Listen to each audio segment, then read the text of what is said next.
la Bible dit que non seulement il a accepté de guérir, mais il s'est mis en route. L'écrivain sacré dit, il s'est mis à la suite de Jésus. Et Jésus allait à Jéricho. Et ça, c'est une succession de conversions. Il est passé de la stagnation, après avoir quitté Jéricho, au choix d'oser la guérison. Il est passé de ce choix à la décision radicale de marcher à la suite du Christ pour aller à Jérusalem. Et ça, c'est déjà un engagement. L'acceptation de Bartimée. Il n'avait même pas de nom. Bartimée, ce n'était pas son nom. Bartimée, la Bible dit ça, veut dire fils de Timée. Donc lui-même, personne ne le connaissait. Il est comme vous et moi, peut-être. On sait, quand on veut vous désigner, on va dire, lui, il est tel, de telle nationalité, peut-être. Mais un nom, Bartimée n'avait pas de nom. Mais à la suite du Christ, il devient quelqu'un qui est uni à Dieu, et cela lui fait vivre une identité personnelle. Et c'est ça, chers frères, l'engagement. Donc, dans la guérison de Bartimée, dans son choix du Christ, il y a un engagement à la vie. Donc, c'est pourquoi je dis, dire qu'on est chrétien sans engagement, ce n'est que dans les films qu'on voit ça. C'est de la télé-réalité. Ou bien de quoi vous dites. C'est des films de science-fiction. Un chrétien sans engagement, on ne peut trouver ça que dans des films de science-fiction. Parce que votre acte de naissance en tant que chrétien est un acte de naissance qui vous envoie en mission. Il n'est jamais arrivé que quelqu'un ait rencontré le Christ sans s'engager pour le service du bien. Et c'est pourquoi je dis, on peut être dans une église et être fréquent tous les dimanches. Je suis, quand ces chrétiens, quand vous le voyez, dit, je suis chrétien pratiquant. Tu pratiques quoi? Je vais à la messe, je prends le sacrement. Si c'est ça être pratiquant, moi je ne sais pas ce que ça veut dire quoi. On n'a pas besoin d'un engagement pour ça quoi. On n'a pas besoin d'un engagement pour ça. Donc, on ne peut pas être chrétien et ne pas être un mouvement. On ne peut pas être chrétien et ne pas être un mouvement. Ce n'est pas possible. Et je dis, c'est l'ADN même du chrétien. L'engagement, c'est l'ADN du chrétien. Et quand on parle de l'engagement, j'ai dit qu'il faut que le chrétien s'engage, mais de façon concrète, l'engagement, c'est quoi? Qu'est-ce que c'est que l'engagement? Et l'engagement, pour être réaliste, qui sont ceux qui ont déjà fait leur confirmation ici? Tout le monde. Super. Sauf moi. Ouais. L'engagement, c'est l'expression des sacrements de l'initiation chrétienne. Être engagé pour le chrétien, c'est l'expression même des sacrements de l'initiation chrétienne. Qu'est-ce que je veux dire par là? Le jour du baptême, nous avons dit oui à Dieu. Ce oui à Dieu, c'est oui au credo. C'est ça ou c'est pas ça? Et le credo ne vous met pas dans votre chambre. Comment dire, par exemple, je crois à la rémission des péchés et ne pas s'engager pour que d'autres goûtent à la rémission des péchés, par exemple. Est-ce que c'est possible? Je dis, je crois en un Dieu qui pardonne les péchés. Et moi, je crois en ce Dieu. Est-ce que c'est possible qu'on peut croire en ce Dieu et ne pas aller chercher son frère pour dire, j'ai rencontré ce Dieu qui pardonne? Ce n'est pas possible. Quand vous regardez les premiers disciples du Christ, les uns ont appelé les autres. Parce que quand ils ont découvert la personne du Christ, ils étaient tellement fascinés qu'ils disent, ça, je ne peux pas garder ça pour moi-même. Ce n'est pas possible. Donc, le baptême, quand je reçois le baptême, cela me met quand même à présenter ce Dieu à d'autres personnes. quand je reçois l'Eucharistie, le nom de l'Eucharistie qui veut dire messe, qui est tiré de la dernière formule de la messe, dit allez dans la paix du Christ. Et ce n'est pas quand le prêtre dit allez dans la paix du Christ, ce n'est pas dit nous irons dormir à la maison. C'est un envoi en mission. Ça veut dire que le chrétien qui va à l'Eucharistie et qui ne continue pas l'Eucharistie par le témoignage en église et en dehors de l'église, c'est un professeur de sciences physiques. Il connaît la formule de l'eau, mais il ne peut pas produire de l'eau. Et l'engagement, si je le définis comme ça, je voudrais vous présenter un schéma d'engagement dans la Bible, qui est celui du peuple juif. Très souvent, on fête la Pâque. On fête la Pâque. Et quand on fête la Pâque, on dit ça nous rappelle que Dieu a fait sortir son peuple d'Égypte. Mais c'est un schéma d'engagement, chers frères et sœurs. Pourquoi c'est un schéma d'engagement? Quand Moïse était parti les voir pour leur parler de ce Dieu qui est le Dieu de leur père, je vais vous poser une question, chers amis. Est-ce que c'est sérieux que ce Dieu veuille sauver un peuple et lui demande d'immoler des agneaux? Pour vous, ça veut dire quoi? Ça a quel sens? En quoi c'est utile? Dites-moi. Est-ce que c'est utile selon vous? C'est symbolique. Le symbole, c'est quoi? L'obéissance. Il demande de faire quelque chose, il y a... Exactement comme chez moi, le bouconon. Le quoi? Le bouconon. C'est quoi ça? Le bouconon, c'est le devin que quand il vous demande, quand vous venez le demander son service, il vous demande de faire un petit sacrifice. C'est la même chose, quoi. Ben non, parce que lui, il n'est pas Dieu. Si la différence n'est que par rapport à la personne de Dieu, c'est la même chose pour moi. Je vous choque comme ça, mais si ce qui différencie, si l'acte, c'est simplement un sacrifice, et le boucan demande un sacrifice, il demande ça à un Dieu. Je ne connais pas le nom de ce Dieu. Mais si Dieu, pour me rendre quelque chose, va me demander un sacrifice, c'est les personnes qui changent. Mais l'acte est le même, c'est ce que je veux dire. L'acte est le même. Mais pour Dieu, ce n'est pas ça en réalité. Et c'est ça que j'appelle l'engagement. Quand Israël voulait quitter, le fait de lui dire, va prendre un agneau sans tache et tuer et manger, c'est pour commencer par leur dire, donnez quelque chose qui vous paraît tellement important et qui vous fait comprendre que vous avez pris un engagement pour quelque chose. Donc ce n'était pas le sacrifice en soi-même, comme vous allez faire quelque chose. Non, c'est un engagement. Je rentre dans un processus et j'accepte de me départir de ça pour dire, j'ai choisi de partir. Et Dieu n'a pas fini dans le processus d'engagement. Quand il leur a dit, mais quand vous allez manger, mettez du sang sur les poteaux. Mais il est plus en retard ce Dieu que le 21e siècle. Nous, on a des GPS. On connaît la boîte aux lettres de chacun. Et il suffit simplement de taper l'adresse de chacun. Mais Dieu ne pouvait pas faire ça en ce temps. Est-ce que l'ange avait besoin de signes pour reconnaître la maison des Juifs? Non. L'ange n'a pas besoin de signes.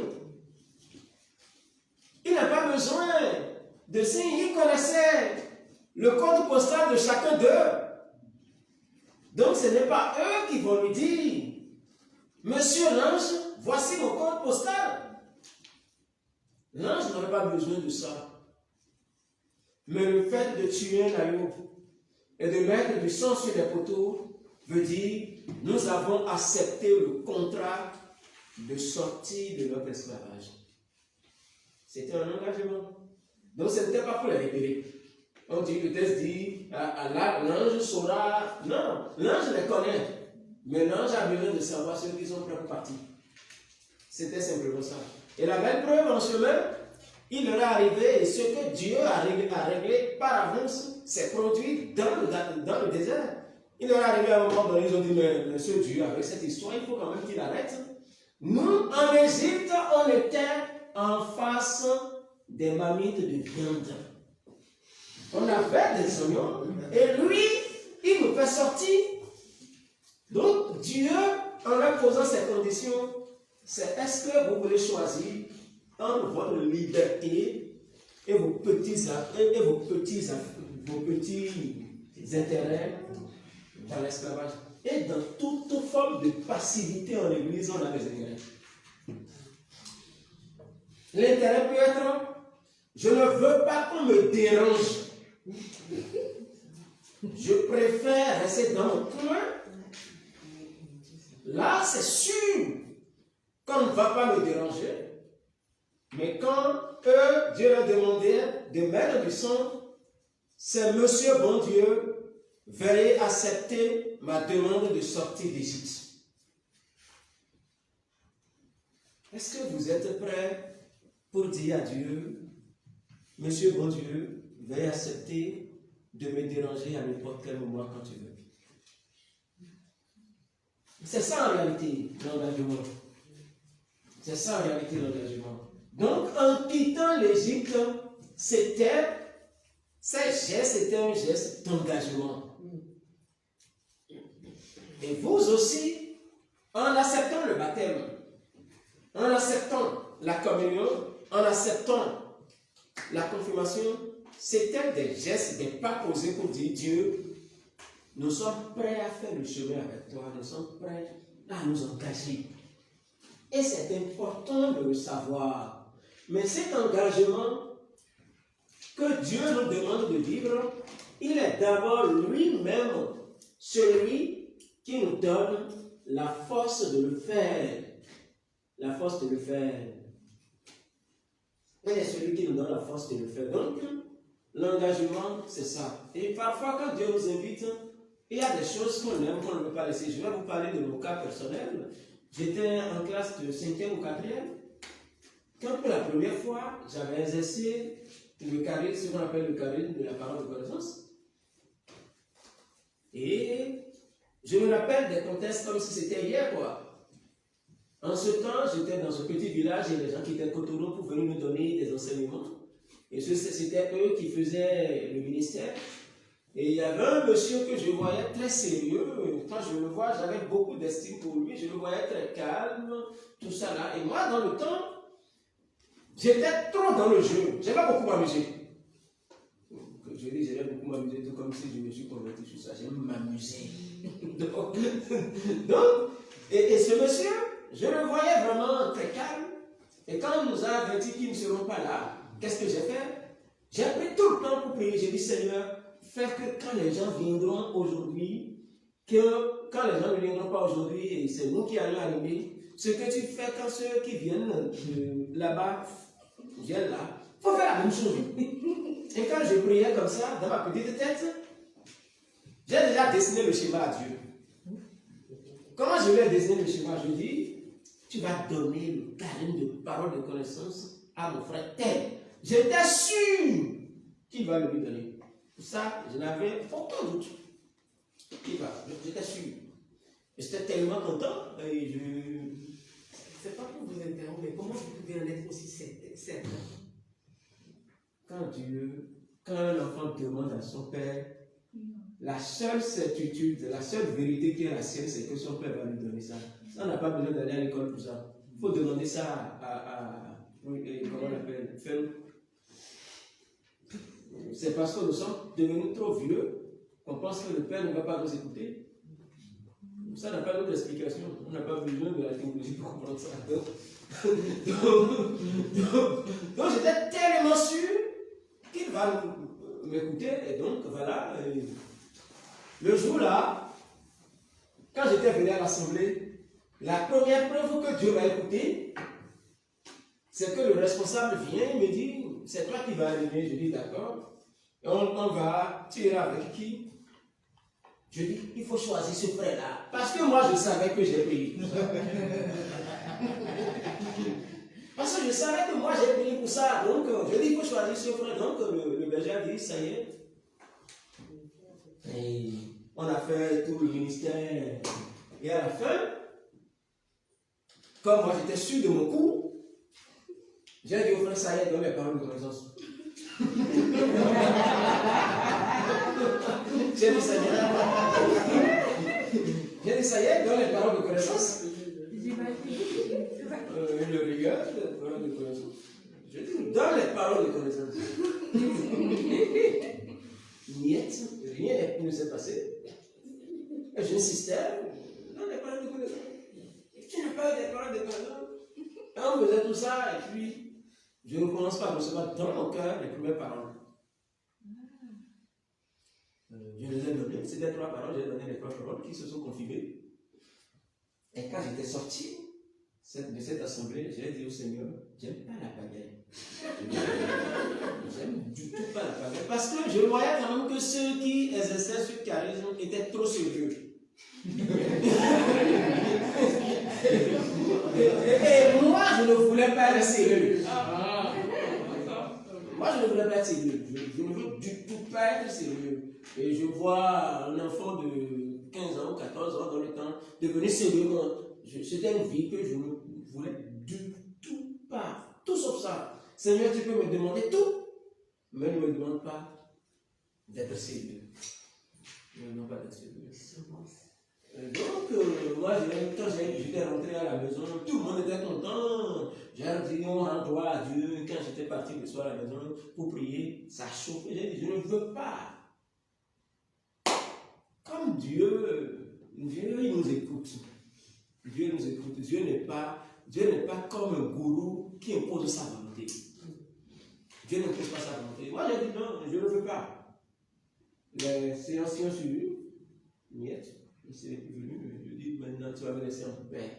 Parce que quand moi je quitte l'école, dans ma tenue kaki, j'aime m'amuser. Et je me dis, les gens qui viennent à l'église vont voir que c'est toi qui restes devant, qui dit Dieu a fait ci, qui dit Dieu a fait ça. Et puis après, tu vas sortir et lui. Et quand moi je sors, en ce temps je faisais des tableaux d'art, je dessinais avec des feuilles d'arbre. Donc je mets mes feuilles sur la tête, mon sac au dos. Et puis je dis, mais cette vie, je l'adorais. Je ne veux pas la perdre. Ça l'aide de rien, mais on peut être dans cette situation comme la mienne. On peut se dire, j'ai un confort que je ne veux pas perdre. Et toute mission dérange, toute mission. Et ça a duré, quand j'ai dit ça à Dieu, lui il a obéi et puis il a continué son chemin, chacun de nous a continué en de grands thèmes, mais ça s'est arrêté là. Des années après, j'ai senti quand même que des situations m'ont ramené à dire, mais maintenant je veux les laisser. J'ai commencé par prier. Lui, en ce temps, lui aussi, il a fait son zigoto, il dit.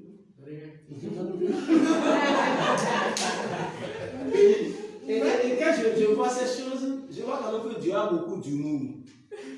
Dieu a beaucoup d'humour.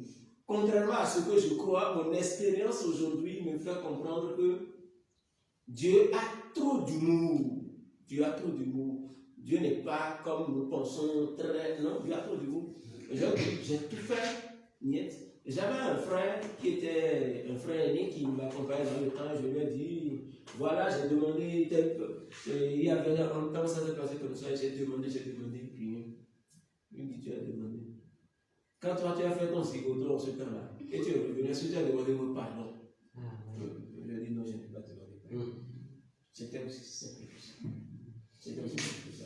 J'avais fait mon chef hier, et quand je suis revenu, je n'ai pas été en mesure de redevenir petit pour demander la grâce. C'était ça. Donc, quand on parle de l'engagement, la peur d'être dérangé fait partie des premières causes qui peuvent faire que les gens ne vont pas vouloir s'engager. La peur de ne pas être à la hauteur. Et la peur de ne pas être à la hauteur est un bon indice que vous êtes bien fait pour la mission.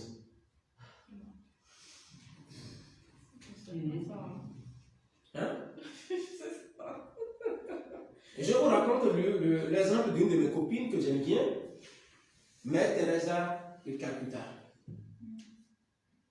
Teresa de Calcutta, quand elle devrait avoir le ministère qui est le sien, elle disait à Dieu, quand Dieu était venu la solliciter pour ça, elle dit non, moi je ne veux pas ton histoire.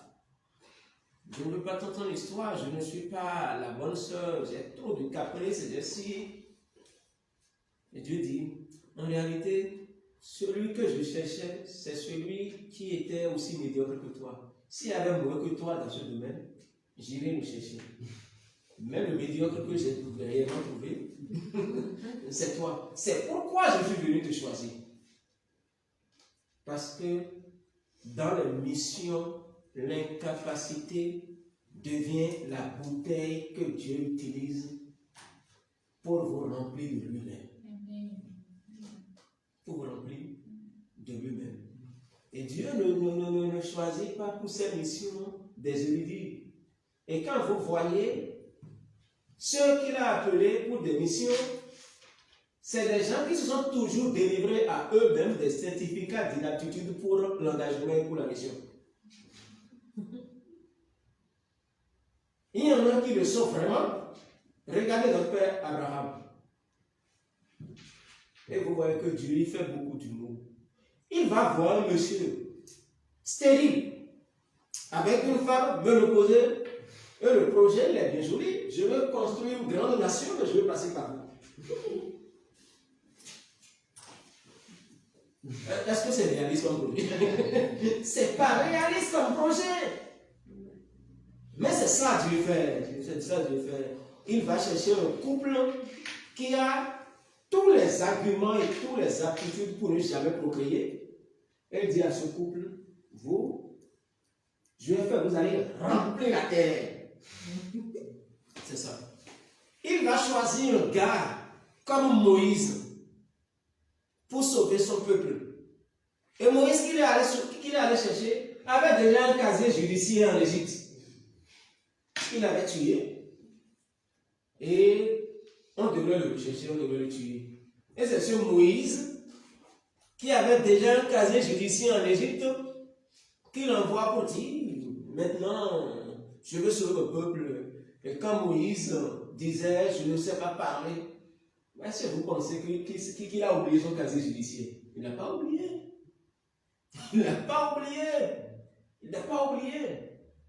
Mais Dieu parle de ce monsieur et dit, j'ai compris, tu m'as parlé entre autres de ton incapacité à parler. Je suis d'accord, je te donne quand même quelqu'un qui va t'aider à le faire. Et le paradoxe, c'est ça, ce n'est que Dieu qui fait ça. Quand vous lisez le texte dans les versions plus proches de la langue hébreu, on dit, Dieu a choisi Moïse. Quand il le choisissait, Moïse était incapable de parler.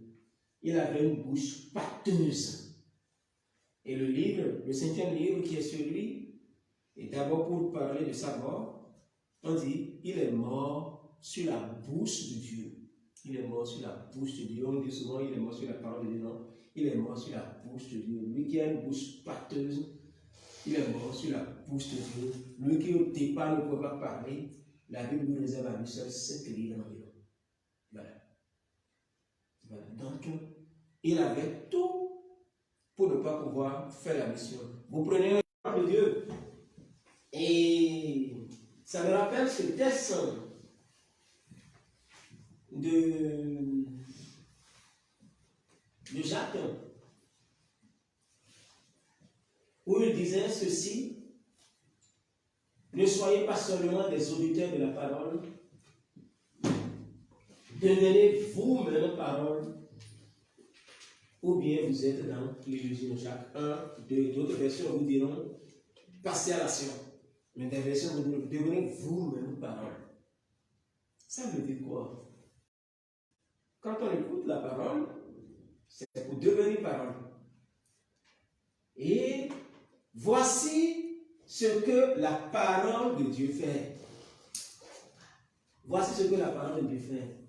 Le prophète Isaïe nous dit ceci: La pluie et la neige qui descendent des cieux n'y retournent pas sans avoir abreuvé la terre, sans l'avoir fécondée et l'avoir fait germer, donnant la semence au semeur et le pain à celui qui doit manger.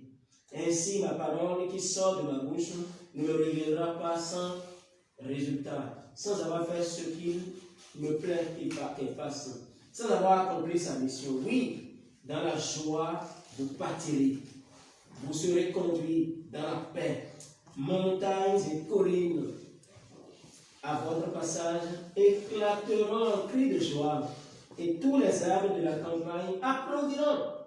Au lieu de broussailles, où seront le cyprès, au lieu de l'ortie, où sera le mythe, le nom du Seigneur en sera grand. Très souvent, quand les chrétiens lisent ce texte, ils disent, le Seigneur a une parole efficace qui fait ce qu'elle dit. Mais quand on lit le texte en entier, ce n'est pas que la parole du Seigneur comme parole sortie, mais c'est aussi la parole du Seigneur comme un peuple qui est le sien. Donc, vous êtes une parole du Seigneur. Chacun de vous est une parole du Seigneur. Ça veut dire que rien que votre présence est appelé à dire quelque chose de Dieu en Église. À dire quelque chose de Dieu en Église. Donc, tout chrétien est une parole de Dieu. Et ce que Dieu a dit à notre temps est présent dans la Bible, oui. Mais ce que Dieu a dit à notre temps est présent chez ma soeur. Ma soeur le dit, mais sa personne le dit. Chacun de vous est cette parole du Seigneur pour notre temps. Mais en face de cette réalité, je voudrais finir pour vous dire, cette parole efficace, plusieurs personnes l'ont été. Je ne veux pas simplement dire, l'ont annoncé, mais plusieurs personnes ont été cette parole. Et je voudrais citer deux. La première personne qui m'est venue à l'esprit, qui est en elle-même un contresens pour le cloisonnement qui est le nôtre. Quand vous prenez aujourd'hui en église, quand vous prenez les groupes, ou dans les groupes, quand vous prenez les individus, il y a des gens qui sont spécialistes de la prédication, ceux que j'appelle les parleurs, comme nous autres. il y a des gens qui sont spécialistes et disent non, le plus important, c'est la charité. C'est ça que j'appelle cloisonner la mission, cloisonner l'engagement. Quand les apôtres ont voulu faire une répartition pour la première fois dans le livre des Actes des Apôtres, dans le choix d'Étienne, les apôtres ont dit, mais chers amis, nous avons constaté quand même que le partage, le service de la table nous prend du temps. Maintenant, cherchons 7 personnes pour faire le job. Et ils ont choisi entre autres. Donc, il a été missionné pour le service de la table, mais ce n'est pas ce service, ce n'est pas au cœur de ce service qu'il est mort. Étienne est mort comme enseignant brillant. Quand vous voyez le discours d'Étienne lors de son martyre, c'est l'un des discours les plus magnifiques sur l'histoire du salut. Ça veut dire quoi? Il a une tâche à accomplir, celle du service de la table, mais il est quelqu'un que la parole de Dieu habite. Que la parole de Dieu habite. Donc, vous êtes un groupe aujourd'hui, vous êtes ici moins d'une dizaine, peut-être le groupe en lui-même fait plus d'une dizaine, je ne sais pas. Mais un groupe dans lequel on est, est-ce que on peut regarder l'icône d'Étienne pour dire, dans notre temps aujourd'hui, nous avons besoin de porter et la parole, et nous avons besoin de porter et les œuvres. Et la parole et les œuvres. On peut tomber dans le piège de nous, on veut annoncer à tout le monde, tout l'évangile, on peut dire, comme beaucoup de paroisses dans ce pays, on peut dire non, nous on veut faire des œuvres de la charité, on veut donner à manger aux pauvres. Ça c'est vrai, c'est aussi. Mais l'évangélisation, la parole de Dieu que nous sommes, est à la fois parole et action. Et dans la Bible, la parole n'est jamais une succession de mots en l'air, c'est toujours une parole qui est action.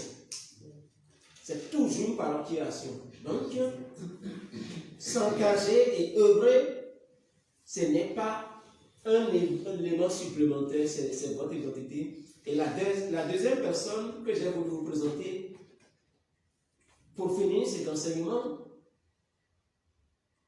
on l'appelle quelqu'un. Je vais commencer par vous dire ce pourquoi je vais vous la présenter, cette personne, c'est qu'elle cumule en elle deux dimensions qui me semblent importantes. Elle a en elle un coup de pied à notre société qui ne fait que bouffer. Nous sommes dans une société où, même à l'église,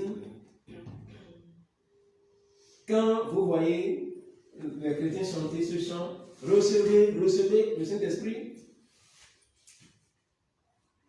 on ne fait que ça. Mais on ne fait jamais aux autres recever. Nous sommes dans une société qui ne fait que consommer. Même à l'église, c'est tout comme si le seul sens que notre fille a, c'est qu'on consomme. Dieu fait nous, Dieu fait nous, Dieu fait nous, Dieu fait nous, Dieu fait nous. Fais-nous ceci, fais-nous ceci, fais-nous ceci, fais-nous ceci. Et quand vous êtes quelqu'un qui mange beaucoup et vous avez moins d'activité physique, vous avez beaucoup de maladies. Et c'est pourquoi il y a beaucoup de chrétiens qui sont malades spirituellement. Ils mangent l'Eucharistie, ils ne font rien à l'église. Ils ont de la constipation spirituelle. Ils ont de la constipation spirituelle. On ne peut pas manger et ne pas se dépenser, quoi.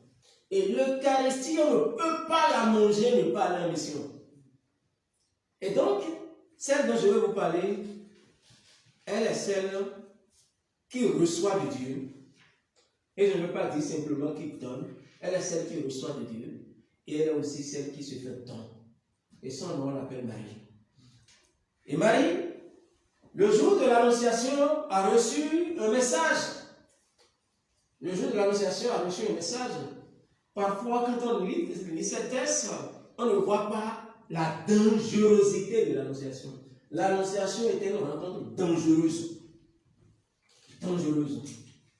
Dieu qui vient parler à une femme dans un contexte où être mère isolée, c'est être menacé. Il le met dans une situation de mère isolée. Parce que elle ne peut pas normalement avoir une grossesse dont Joseph ne connaît rien de cette histoire, il sera papa, quoi. Elle a deux possibilités, trois possibilités, soit son fiancé la laisse et on la tue, soit il ferme sa bouche et elle devient une mère isolée, l'un des cas que Joseph avait entrepris, soit celle qui a marché par la suite, elle intègre dans une famille recomposée. Et Marie était en face de l'ange. En face de l'ange, le premier choix qui devait lui venir à l'esprit, c'était le cas de Mathilde. Donc l'annonciation portait déjà en elle une forme de Mathilde. Avant que le vieillard Simeon lui dise que ton glaive transpercera son cœur, déjà à l'annonciation, le oui de Marie couvert un récit de Mathilde. Et quand elle a reçu cette parole, venant de l'ange, Marie, quand elle a reçu, elle ne pouvait pas ne pas l'annoncer. On dit, quand elle a reçu la parole la dérangeait tellement que quand on lui a dit que sa cousine Elisabeth était enceinte, Luc prend le soin de rappeler qu'elle a fait des jours de marche par une zone montagneuse pour aller annoncer l'évangile. Quand Dieu est venu se donner à elle, c'était un Dieu bon, un message bon, mais avec tout un tas de risques. Mais Marie prend le risque d'affronter la rudesse de la vie et va à la rencontre de sa soeur, de sa cousine Elisabeth. Et là, elle va à son service. Elle reste là pour l'aider parce que vous connaissez, heureusement, il y a beaucoup de femmes ici. quand vous devenez très âgé, vous devenez maman, c'est compliqué de faire le job, quoi. Donc, elle l'a accompagné jusqu'à la maternité. Et ça, c'est à la fois quelqu'un qui reçoit de Dieu, mais qui reçoit un message qui est tellement brûlant dans son cœur qu'elle ne peut pas ne pas le partager. Et c'est ce que je voudrais vous demander, chers amis, pour vous dire, à la fin de cette retraite où Dieu vous a fait don de plein de choses, et le don par excellence qu'il vous a fait, il vous a donné son corps, il vous a donné son sang. Et quand on dit corps du Christ, et vous recevez, vous dites Amen, c'est pour dire je veux aussi devenir comme ça. Alors devenez repas de Dieu dans l'église et dans le monde. Je vous remercie. Amen.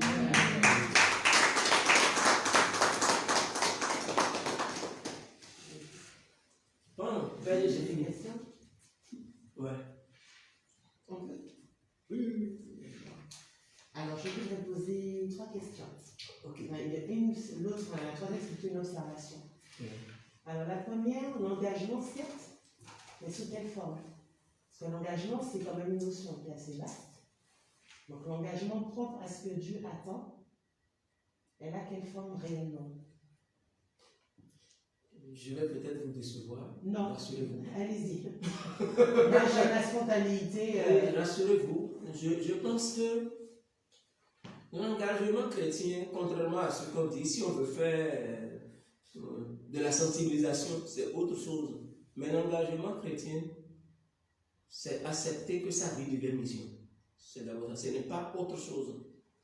Et cette acceptation, quand on est en église, la chance, c'est qu'on partage déjà avec des personnes, certaines personnes, certains points de vue. Et pour ça, on peut réfléchir, de résoudre des problèmes. Je prends un exemple banal. Vous êtes un groupe charismatique et que vous vous organisez aujourd'hui et dites, nous voulons donner à manger à des gens dans la rue. Et je vais donner peut-être une idée qui va sembler comme en griffe, vous m'excusez le terme, mais qui peut être une puissante évangélisation. Imaginez que vous faites des t-shirts et derrière ça que vous écrivez Jésus vous aime. Jésus est le repas véritable. Et vous faites de petits repas et vous allez donner aux gens dans la rue. C'est de l'évangélisation. Vous êtes en église et on dit, ce n'est pas comme chez nous par exemple où je vais vous dire, constituer des groupes par-ci, par-là. Vous êtes en église, on dit qu'il n'y a pas de catéchiste. C'est ça. Par exemple. Et vous êtes là, vous regardez votre emploi du temps, vous dites, non, le samedi matin, il faut que je fasse la grâce matinée.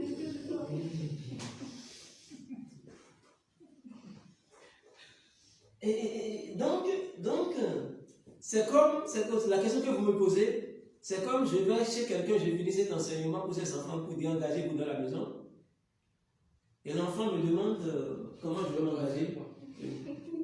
Alors qu'il y a des assiettes qui traînent dans le milieu là-bas et personne n'a pu le mettre dans le lave-vaisselle. Il y a peut-être des linges qui sont sales et l'enfant difficilement trouve le temps pour les mettre au sale. Donc, je pense que l'engagement en fonction du groupe dans lequel vous êtes, je ne peux pas vous dire voici ce que votre groupe peut faire, mais l'engagement, il est d'abord personnel, mais en groupe, on peut faire des choses en fonction des besoins du groupe. D'où ma deuxième observation. Ouais. Parce que souvent, on arrive des fois dans les paroisses, de nouvelles choses, etc., etc. On veut proposer des choses, on veut faire des choses, mais on se retrouve face au mur des anciens. C'est déjà établi comme ça, c'est déjà vu comme ça. Moi, j'ai eu l'expérience en arrivant dans ma nouvelle paroisse, ayant vu l'ancien père, qui n'est plus là maintenant, à proposer des choses. Il a entendu, hein. Mais factuellement, j'ai senti que c'était impossible. Parce qu'il n'arrêtait pas de me dire, oui, mais il faut que j'en parle d'abord aux autres, il faut des anciens. Alors, moi, je me dis, mais je m'adresse au prêtre de la paroisse, qui normalement doit aider à faire les choses, à être vraiment dans le... plus dans la parole, mais dans l'action. Et je me suis retrouvée face à un mur où pour finalement me dire non par rapport aux mesures sanitaires. Enfin bon, la Covid a eu bon dos pour pas mal de choses. Hein. Mais même si des fois on a envie de faire certaines choses, je rebondis, hein. Je suis tout à fait d'accord. Hein. On peut voir ce qui peut être fait, bien même des fois pas être fait nouvellement, mais améliorer ou donner une autre ouverture, parce qu'on trouve que c'est trop fermé, trop rigide. Ben, on peut se retrouver quand même. C'est ça que j'ai dit, bon, mais Seigneur, ok, c'est peut-être pas le moment. Donc j'attends, je pose ça là. De toute façon, si la mise ça dans mon cœur, parce que je me dis que tôt ou tard ça va se faire. Ou peut-être pas dans cette paroisse-là aussi, ça peut être fait ailleurs. Ça n'empêchera pas à l'élaboration en fait de la mise en pratique de cette action-là que j'ai envie de faire. Donc voilà, après j'étais à l'aise avec ça. Ok. Autre chose? Je dois dire quelque chose par rapport à ça. Oui. Par rapport à mes, je vais parler de deux choses, une que j'ai eue au pays et une autre que j'ai ici. J'étais sur une paroisse et on a changé de prêtre. Et le nouveau prêtre qui est venu, son projet phare, c'est de construire l'église, le bâtiment. Et il en a parlé, et il a un plan d'action. Et le plan d'action, c'était de parler aux gens de la dîme, pour que les gens donnent la dîme, pour qu'ils puissent le faire. L'idée, elle est bonne. Et quand m'a parlé du plan, j'ai dit que ce plan, ça ne va pas marcher. J'ai manqué de diplomatie, ça c'est vrai. J'ai dit que ce plan, ça ne va pas marcher. Mais c'est lui, pour lui, il y croyait. Effectivement, moi, j'ai proposé autre chose. Je dis, au lieu de te battre pour que les gens donnent de l'argent pour que tu construises ton église, bats-toi pour que les gens connaissent Dieu. Et après, il faut construire l'église. Donc, c'était deux options totalement différentes, deux approches différentes, mais le but était, au final, moi je dis, dans mon action, construire l'église, ça peut être toi qui le feras ou quelqu'un d'autre. Mais tu auras servi à aider une communauté à connaître Dieu. Ça, l'effet. Et donc, on n'était pas du tout d'accord. Et il a appelé quelqu'un pour parler de la dîme. Le gars, quand il a parlé de la dîme, c'était très efficace. C'était très efficace. Les gens donnaient beaucoup d'argent. Mais c'est ponctuel. Mais il est venu me voir et dit, déjà, il dit, je suis déçu. Parce que le gars, il a vraiment prêché, mais je me suis rendu compte que ce qu'il disait était faux. Et c'est après ça qu'on a repris ce que moi je lui avais fait comme proposition. Et ça a marché. Ça a vraiment marché. Mais je dis, parfois, nous attendons que les gens nous accompagnent. Jésus, s'il allait attendre que les gens l'accompagnent, il avait 101% de chance pour ne pas annoncer l'évangile. 101% de chance. Il aura les chances de l'évidence du blocage et le 1% qu'il a reçu, sa propre considération va lui dire, bon, je laisse cette histoire, je repars vers mon père, on verra ça une autre fois. Mais il l'a fait. De la même façon, quand j'étais venu ici, je cherchais la formule juste. Parce que j'étais étranger, je dis, je ne connais pas le système. Je ne connais pas le système et qu'est-ce que... Mais est-ce que tu peux te taire?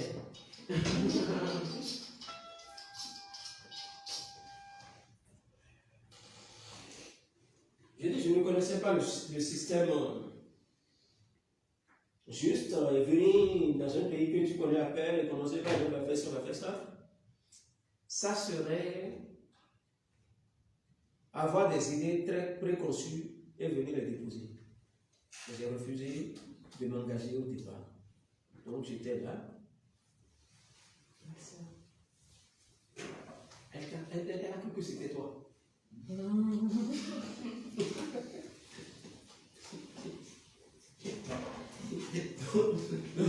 Donc, j'ai pris tout mon temps pour faire ce que je pouvais. Et j'ai fini par rentrer dans une communauté.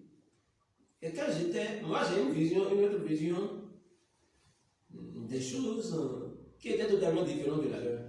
Mais je ne voulais pas rester isolé. Et quand je suis rentré dans la communauté, j'ai fait des mois. À un moment donné, j'ai fui. Il faut parfois reconnaître qu'on peut échouer quand on s'engage. À un moment donné, j'ai fui et je ne dirai pas que c'est la faute aux autres.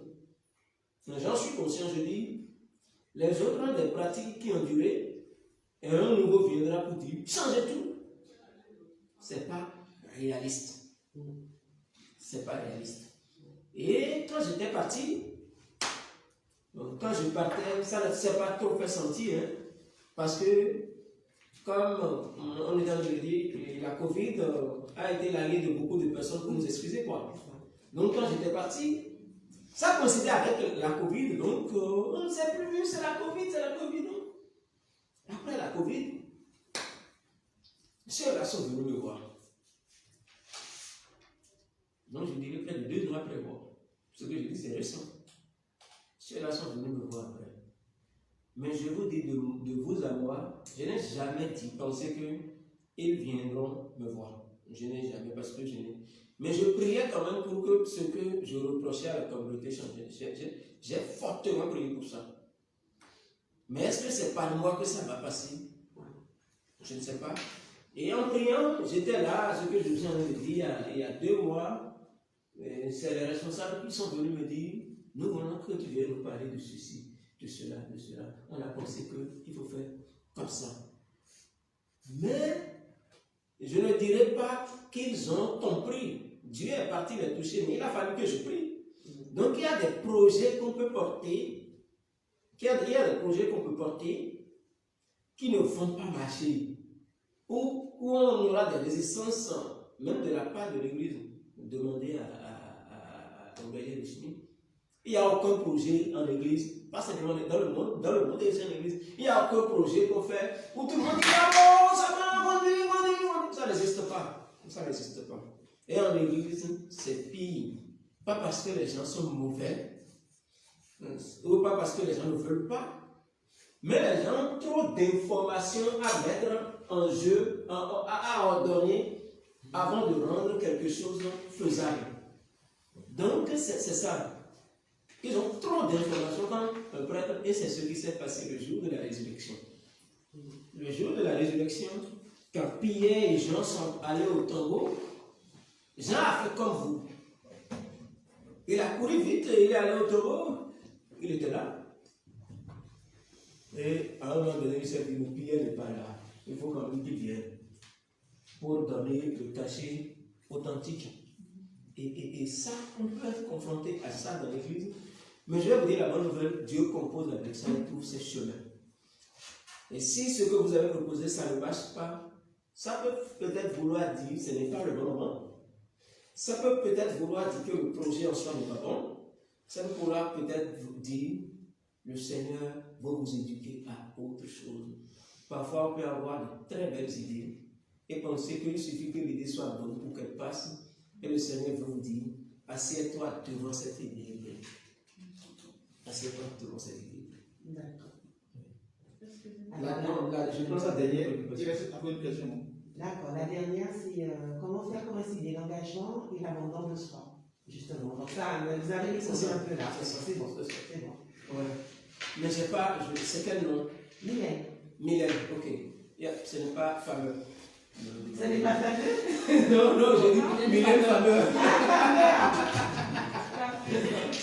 Non, c'est pas du tout le même temps. Donc c'est par rapport, moi c'est Alice. Alice. Oui. Au C'est pays par de rapport à la préoccupation, à la proposition de la sœur Guylaine. En fait, c'est pas parce que le prêtre est curé que si vous lui proposez un projet, qu'il doit le faire passer de force. Même s'il est curé, s'il est l'évêque, tout projet doit être discuté en équipe. Et le frère a donné plusieurs raisons dans lesquelles je me retrouve. peut-être que ce n'est pas un bon projet, vous pensez que c'est le bon, mais il ne l'est pas. Et de deux, le truc c'est que moi ce que j'ai peut-être désavoué au niveau du prêtre, il aurait pu vous appeler, vous expliquer en vous disant, écoutez, votre projet, il est bon, voilà ce qu'on peut faire. Et non de vous dire, oui, on verra. Non, il est bon, mais pour le moment, on a tel projet. Et le vôtre pourrait constituer un obstacle, alors que vous venez d'arriver. Si je fais passer un tel projet, ça peut constituer une frustration au niveau des anciens. Donc, il y a pas mal de raisons. Je suis en paix par rapport à ça, je n'ai aucun souci, mais en plus, tout était proposé clé en main. Il n'y avait rien à faire, hein, à part avoir l'autorisation du hiérarchie. Oui, je parce que là, en plus, c'est bizarre que vous ayez pris cet exemple-là, parce que c'était vraiment la soupe populaire, c'était avant les fêtes de Noël, et on se chargeait de tout acheter, de tout faire, hein. Et tout était déjà prévu, et tout, le budget et tout. Mais voilà, ça n'a pas abouti. C'est-à-dire que je n'étais pas dans ce projet de me dire qu'il y aurait peut-être eu des moyens difficiles pour pouvoir mettre ça en place. C'était un projet, certes, quelque chose de proposé, mais avec les moyens. C'était pas, voilà, on peut faire un voyage à neige. C'était pas ça. C'était vraiment quelque chose de proposé sur le moment-là, parce que j'avais déjà vu qu'il y avait beaucoup de personnes qui passaient les fêtes seules, qui n'avaient aucun contact, très isolés. Enfin, moi, je viens d'une petite île, c'est la Martinique, et j'avoue qu'il y a le choc des cultures en arrivant en France, voir beaucoup de personnes âgées seules chez elles, bien même des jeunes aussi qui sont en études, des fois dans notre région, et ils passent Noël seuls parce qu'ils n'ont pas assez d'argent pour prendre des billets pour entrer dans leur région. Mais c'est une petite soupe populaire autour de la parole, ça n'engage à rien, ça aurait été sur le parvis et tout. Et là, non. Après, mais je ne suis pas restée bloquée sur ça, hein. Voilà, c'est... Une minute, la soeur en dit 2 mots. Excusez-moi parce que j'ai la messe à 11h et j'étais à la boulangerie. J'ai dit je profite pour m'arrêter, pour vous dire, peut-être vous allez partir quand je serai à la messe ou après, je ne sais pas. Donc je vous dis au revoir. Et merci à vous, merci pour votre foi, votre fidélité à l'église, c'est très important. Voilà, continuez comme ça et puis en union de prière. Priez pour nous parce qu'on en a besoin aussi. Comme nous, on prie pour vous. Merci. Après, si c'est notre travail, nous, la prière tous les jours, mais on a besoin de votre prière pour pouvoir tenir. Évidemment. Sinon, on ne va pas y arriver. Ça, c'est sûr. Et puis, désolé pour tous les chamboulements, les malentendus et tout ça.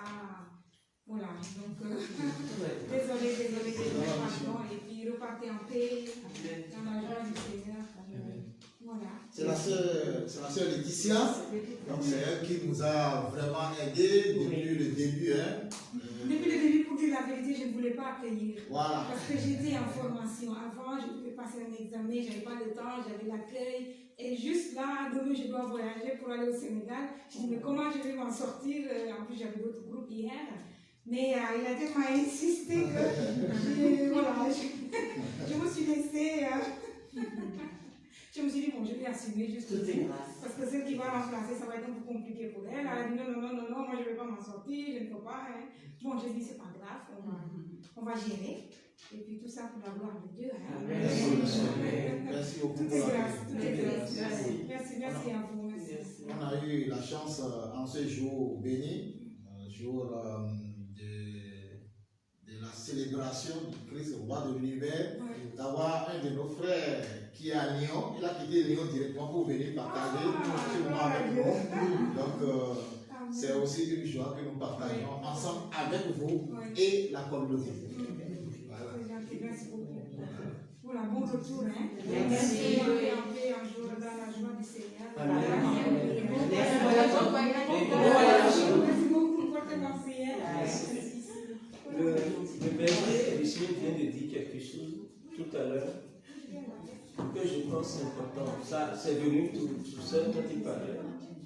Parfois, il faut insister sans être dans la confrontation. Parfois, il faut insister. Et parfois, Dieu aussi insiste. Parfois, Dieu aussi insiste.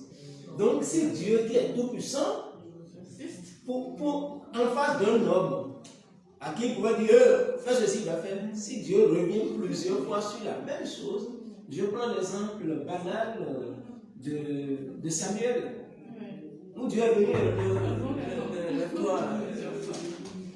Donc, parfois, on a besoin.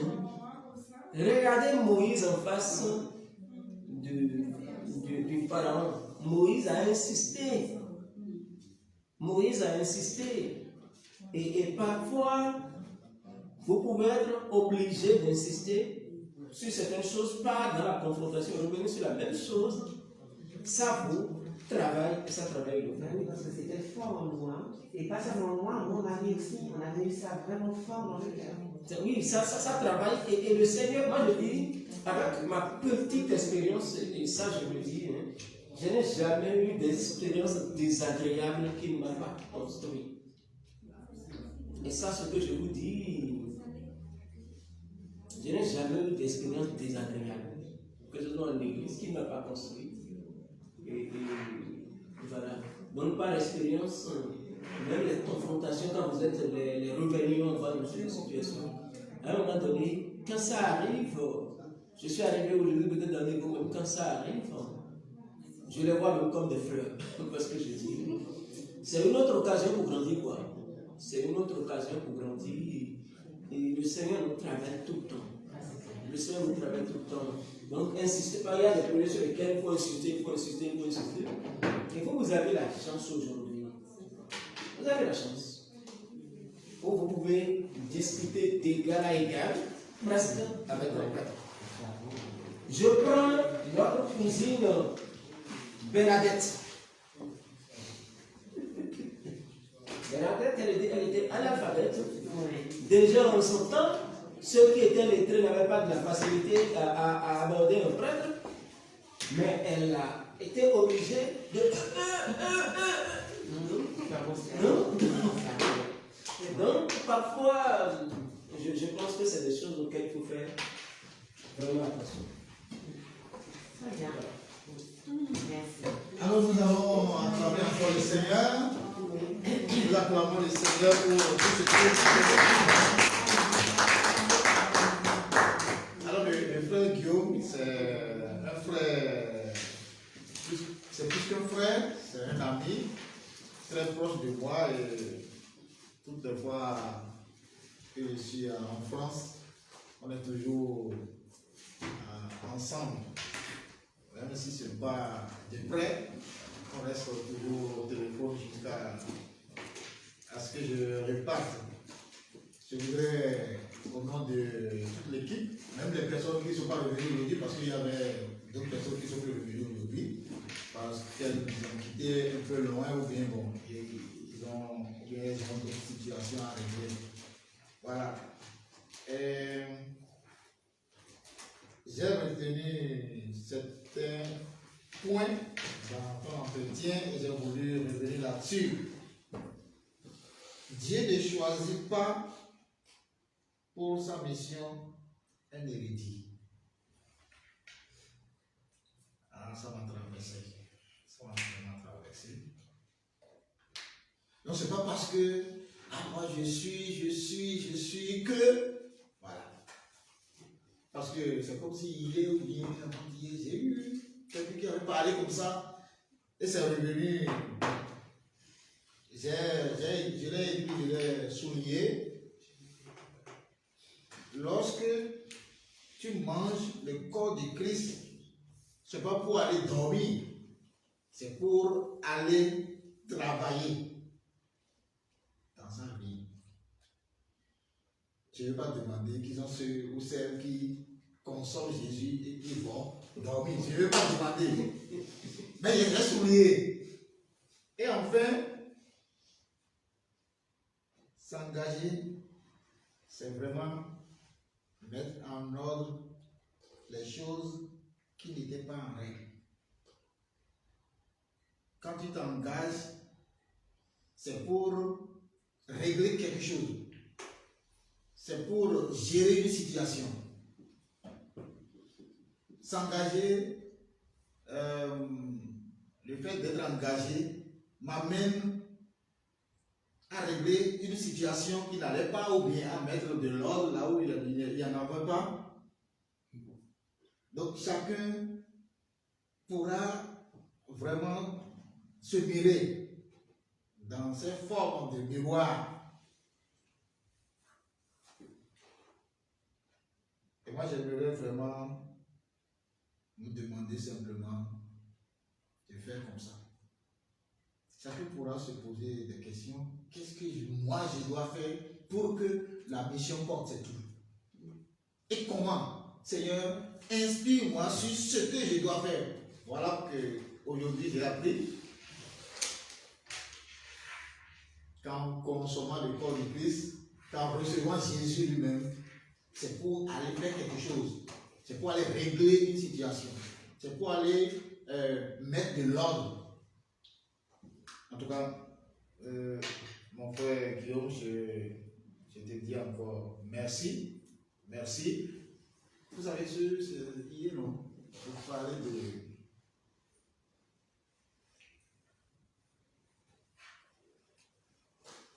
d'être désintéressé.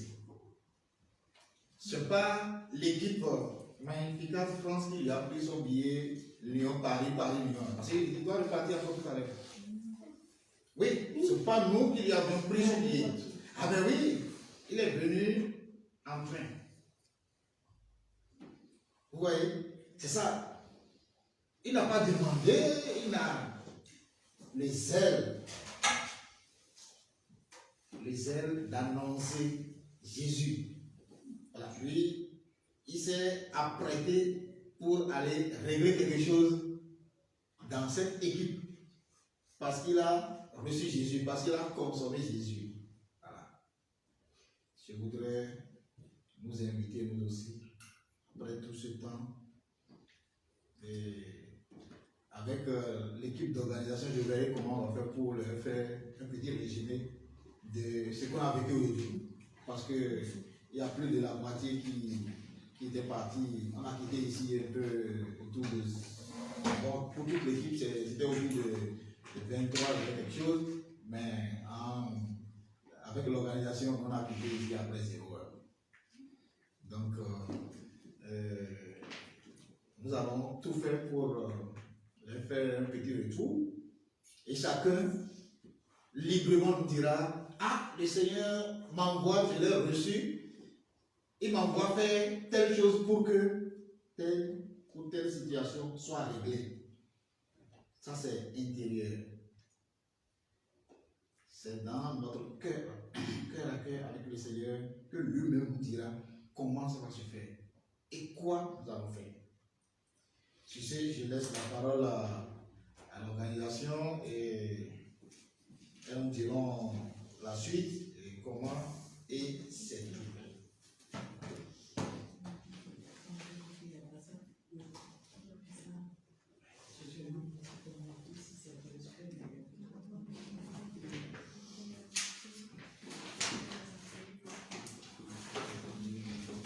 Ok, merci. Oui, excusez-moi. On avait une installation de quelques commissions avant le débat, mais je pense que c'est un point à. Non, à revoir. avec ce qu'on a reçu tout à l'heure, là, ça a tout dit. Hein. Chacun le verra individuellement et selon son cœur. Amen. Et nous revenir Jésus.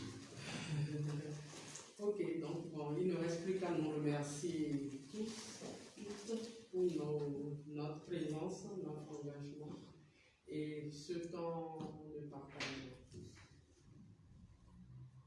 Nous restons là, disponibles, on l'a déjà dit hier, on le redit encore. De toute façon, si vous souhaitez continuer à recevoir les invitations ou les événements, vous nous direz.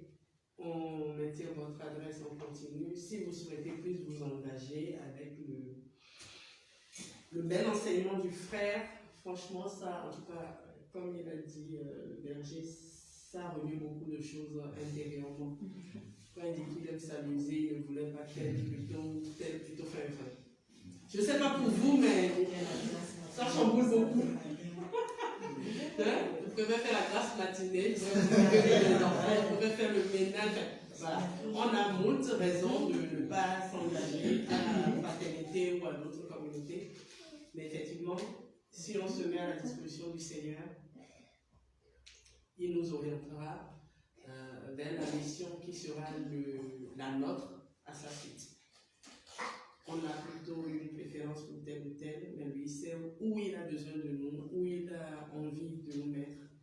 Et voyons, soyons disposés à écouter cette voix intérieure dont a parlé le Père Pieux hier, et pour se mettre à la suite. Amen. C'est tout. Voilà. Donc, je voudrais vous dire encore merci et vous présenter une question. Oui. Ok, d'accord. Et je voudrais demander si vous avez une périodicité pour vous rencontrer. Alors, comme je disais, on a commencé la fraternité Magnificat France en 2019. À l'époque, dans le 13e, j'ai beaucoup de ramifications à gauche à droite, donc on a fait beaucoup d'interventions, surtout quand le Père Richelieu. Le dernier Richelieu est arrivé. Après son départ, il y a eu un temps d'accalmie, de silence, chacun pris dans ses préoccupations, donc on a dormi un peu. Au moment où on a voulu se réveiller, on a été rattrapé par Covid. Et comme Covid a bon dos, nous avons profité donc, de ce temps de Covid pour réfléchir, discerner, toujours avec le soutien de l'UPRG, et décider donc de dématérialiser. Donc, du coup, on a commencé une rencontre mensuelle, mais en ligne et à distance. Et ça, pour l'instant, par la grâce de Dieu, on continue de le faire. Et ça porte son fruit parce que surtout, ça permet aux membres qui ne sont pas forcément en Île-de-France d'être présents quand même et de passer ce temps avec nous. Donc, on continue sous ce format, mais bien évidemment, on essaye de voir dans quelle mesure, même si c'est une fois tous les 3 mois, donc à raison de 4 rencontres par an, on puisse se voir en présentiel parce que pour avoir goûté à ce week-end, rien ne vaut le présentiel. C'est bien. Je pose la question, j'ai posé la question simplement parce que je pense que le fait de garder le lien motive pour l'engagement. Voilà, c'est ce que j'ai vu. C'est vrai, on peut se voir une fois ou même rien qu'en gardant le lien, ça vous motive pour l'engagement. Vos frères, vos soeurs vous portent en prière. Je n'ai pas parlé de la prière quand je disais, je sais que dans les enseignements que vous avez reçus hier, vous en avez entendu beaucoup parler. Le seul fait que vos frères prient pour vous, ça porte ses fruits. Et ceux qui sont avec vous, je ne sais pas si ça vous arrive, mais moi je prie pour tout le monde, mais il y a des personnes, quand je reçois, je ne peux pas prier pour elles. C'est ça. Parce que je sais par exemple qu'elles ont telle mission, rien que ça fait que vous êtes présent dans l'esprit des gens. Je n'appelle peut-être pas Richelieu tous les jours, mais je ne peux pas, pour quelqu'un qui comme lui a un ministère, je ne peux pas prier sans prier pour lui. Par exemple, ça à l'aide, mais bon, je regrette de l'avoir dit, mais ça à l'aide de rien, je ne l'ai jamais, comme on le dit, j'ai pris pour toi, je n'ai pas besoin de le dire, ministère. Donc, créer ce lien de frères, et je pense que ça va vous être beaucoup utile pour l'engagement et pour votre vie humaine, ça vous sera utile. Merci. Je pense que ça, on l'a dit, malheureusement, ici, les gens qui participent pour un week-end de prière ou une journée de prière ne t'ont jamais demandé de garder leur numéro pour les écrire tout le temps et de les intégrer dans un groupe. Je pense que c'est plus pour ça qu'on demande, si vous avez envie de continuer avec nous, manifestez-vous, comme ça on vous intègre. Nous, on a déjà un groupe. Mais après ce week-end, on intégrera dans ce groupe les personnes qui auront manifesté l'envie, le désir, le souhait de continuer. Mais si les personnes ne se manifestent pas, forcément, on ne pourra pas. Non, je pense que après ce que nous venons d'entendre, en commençant par moi-même, je ne vais même pas attendre qu'on me demande d'ajouter mon numéro ou pas, parce que, non, sincèrement, le Seigneur nous a interpellés sur la manière de s'engager dans l'Église. En commençant par moi-même, je vous ai dit, hein, je souris bien. Ah ouais. En commençant par moi-même, il faut que je revoie aussi ma manière de m'engager à la suite du Seigneur. Ça peut vous paraître un peu bizarre, comment lui. Ah oui. Il faut creuser, quoi. Voilà. Et on dit. J'allais oublier. Je voudrais présenter les excuses du modérateur France à toute l'équipe parce que il était un peu. En tout cas, en bref, il était un peu secoué. Il était un peu secoué dans des programmes liés à la famille. Donc, c'est ce qui a fait que depuis hier, on n'a pas eu. Et aujourd'hui, il devrait.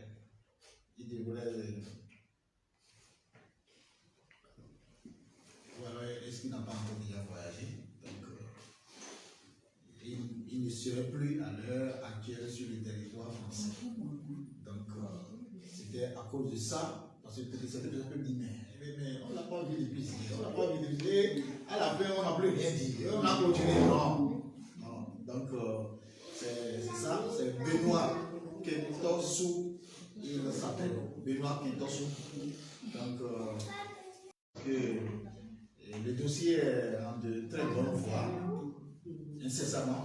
D'ici la semaine prochaine, dans 2 semaines comme ça ou plus, on aura une autre suite. Sur quelle paroisse ça vous avez dit?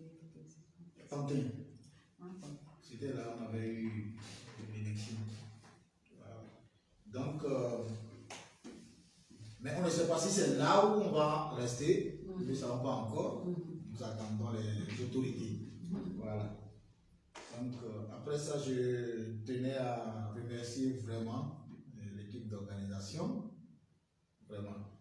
Il s'est passé beaucoup de choses, mais le Seigneur est resté là. Et en un mot, je voudrais vous dire, il faut savoir demander pardon. Pardon. Voilà. Je ne vais pas oublier, hier, il y a eu un couple, ami à moi, qui nous a donné vraiment un gros sac pour les petits déjeuners, du gel, en tout cas beaucoup de choses. On n'a même pas pu utiliser le tiers. Je demande juste que le Seigneur continue de les bénir et de bénir aussi le supermarché. Voilà. Donc, je ne sais plus quoi dire. Je dis merci. Merci pour tout. Voilà, donc ceci étant dit, nous allons ici, on laisse les tables pour ça, on va juste retirer quelques chaises pour ramener dans l'autre salle de l'autre côté. Et je pense que c'est tout. S'il y a plus de questions. Je voulais juste faire un témoignage quand il y a le frère Guillaume qui parlait. Je me suis rappelé un moment quand il rigolait. Le Seigneur, des fois, il nous surprend. Le mot rigolade, c'est pas adapté. J'arrive pas tout à l'heure, je cherche quel mot. Sur le Seigneur, c'est pas quelqu'un, c'est pas un plaisantin. Je veux dire, des fois, ça arrive qu'il fasse des petites blagues en fait. Et je voulais faire ce témoignage. Je l'ai vécu. Moi, je partais travailler, je pars de bonne heure le matin. Quand je pars, il n'y a personne dans ma rue. Je suis toute seule dans la rue. Je rentre le soir tard, il n'y a personne dans ma rue. Et à force, je rentre comme ça en sortant du train et je prie, je dis Seigneur, regarde ma vie.